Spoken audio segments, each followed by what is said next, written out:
Good morning, everyone. So my name is Ieva, and I'm a data scientist at Peakon. Today, I'm going to talk to you about an exciting Peakon's employee turnover prediction model, which gives us insight into the reasons why people quit their jobs and how you can anticipate this turnover in your business. So let's take a step back. You're probably thinking, what is Peakon? And if I'm lucky enough, some of you already know that. So Peakon is the leading employee engagement and retention platform. And I would like to start with our mission, which is to enable everyone in an organization to reach their full potential. You must be thinking, so how do we do that? We send out short, ongoing surveys and collect data points across main outcomes of engagement, such as belief in one's company, loyalty, as well as a number of drivers of engagement, ranging from autonomy to workload.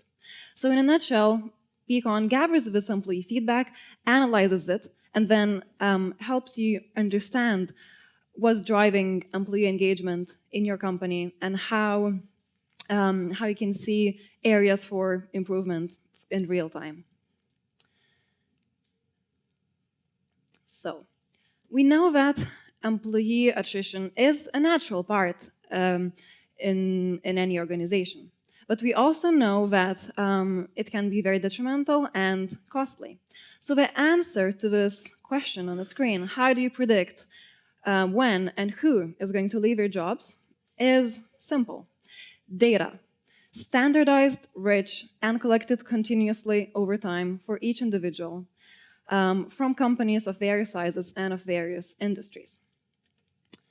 So when we were building our attrition prediction model at Peakon, we had data from around 200 participating companies, 36,000 departing employees who gave 600,000 survey responses. So once again, it's not about only having big data, because big data now has become a bit of a buzzword. It's about having clean and standardized data collected continuously over time. And the great thing about continuous listening is that the data then becomes ever-growing. So currently, we have more than 50 million data points at Peakon and more than 11 million text comments. So all this data then can be used to inform our predictive algorithms. So when we were building this model in our data science team, we noticed that there are certain signs or trends in this engagement that can be spotted quite well in advance before an employee decides to quit. So of course, there's an abundance of myths and stereotypes about the reasons why people leave their jobs, and we were able to reevaluate some of these statements looking at our data. So the first sign of attrition is declining engagement and loyalty. 9 months before an employee quits, they start dropping. From our research at Peakon, we know that normally there's a 1-point decline on an 11-point scale in the first 2 years of employees' tenure. And this is normal and to be expected. And it happens regardless of whether employees have any intention of leaving. What matters here is how sharply this trend line deviates from the norm. So, for example, if you look at the right-hand side graph, loyalty, even before the first signs start to emerge 9 months in advance, we see that loyalty is 0.5 points lower to start with. So we already know that employees who are going to leave in 9 months, they are already less loyal to their companies. The second observation that we made was that people leave in challenging work and not their workload. For most people, we know that employees need a sense of overcoming a challenge. We need a sense of accomplishment. So it is not only about the hours that they put in, it's as long as these hours are meaningful to them. Another observation that we made was that people leave bad managers and not their peers. So this one is probably the most hotly debated statement, and you heard it in the form of people leave bad managers and not their companies. So of course, it's sometimes hard to disentangle what we mean by a manager, because a manager figure as such can encompass different aspects of workplace experience, such as freedom of opinions or growth. But we do see from the data that managers, as people who lead the teams, do play an important role in people's intentions to leave their jobs. Another sign of people disengaging and thinking of leaving is when they feel that they cannot talk openly about their pay. Reward still remains a sensitive topic in almost any organization. And what we see here is that 9 months before voluntary departure, there's a 1-point drop on a scale from 0 to 10, 9 months leading up to the departure. And 1 point is considered to be quite a substantial change. And we see that this question score shows one of the most dramatic drops out of all other drivers of engagement in Peakon's methodology. So these 4 signs of attrition can be used as hints for managers to indicate that things are not going in the right direction. So when we were building this attrition prediction model at Peakon, we're looking for certain behaviors or certain things that are common across different companies. And we're looking for certain universals that correlate strongly with turnover, and also that, that can encompass different aspects of work inside of them. So Peakon algorithm was able to determine certain behaviors that can be used to spot a resigner from a stayer. So the first 2, engagement and loyalty, these are the ones that you saw just before. Engagement is measured by a question, how likely is it you would recommend your company as a place to work?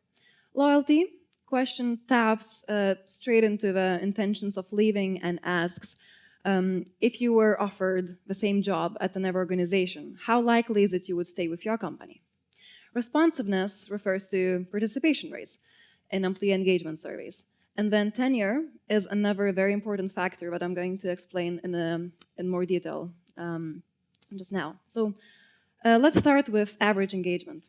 Average is such a simple metric when you think about it, but already average engagement is quite telling, because we see that engagement is about 2 points lower for people who are going to resign than people who are going to stay.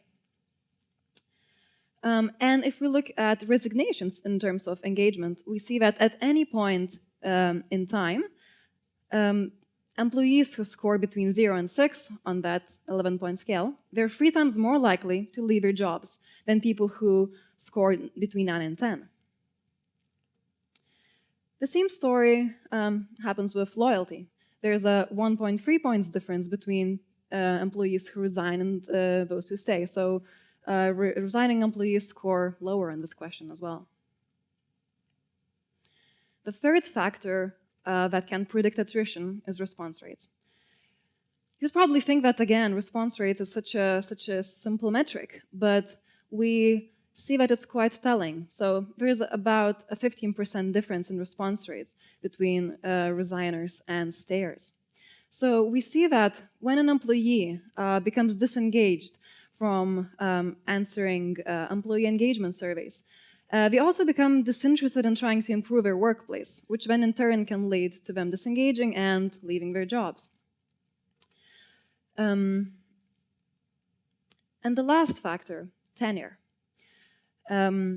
Tenure is probably one of the key things you have to think about when trying to predict attrition. We know that attrition risk is the highest around 3 to 12 months of employee tenure compared to all other tenure segments. But we also know that in the first 1 or 2 years of tenure, employees are scoring the highest on engagement. So here we have a paradox. We have very highly engaged employees who are also very likely to leave their jobs. So it's very important to think about all these things holistically and not take one or the other separately, because then it can lead to very misleading results and interpretation of these results.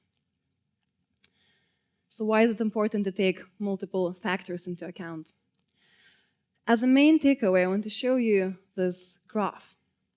If you look at the arrows pointing downwards, what we see here is that a resigning employee with less than 3 months of tenure will have higher engagement than a staying employee with 5 to 10 years of tenure. So what it means is that high engagement score alone does not mean an employee is going to stay. So this is a main point. You can never treat engagement score on its own. There's always other factors to think about, such as response rates, such as tenure, and actually tenure is probably one of the most important ones to take into account. So out of these 4 predictors of attrition risk, there are some that you cannot change. For example, tenure composition of your team or response rates, you can't really change. The things that you can change are engagement and loyalty. And why engagement and loyalty might be low is different for, in every company and in every team. And this is why every manager should focus on what's most impactful for them and choose their own priorities. This is at least how we think about it in Peakon. So of course, in these 15 minutes, I cannot give you a secret recipe on how to reduce attrition, but I encourage you to think, what would you do if you knew direct causes of attrition in your organization? And how would you act if you could pinpoint these high-risk areas months in advance? So as a manager, as a leader, as an HR professional, what should you do about this? Thank you.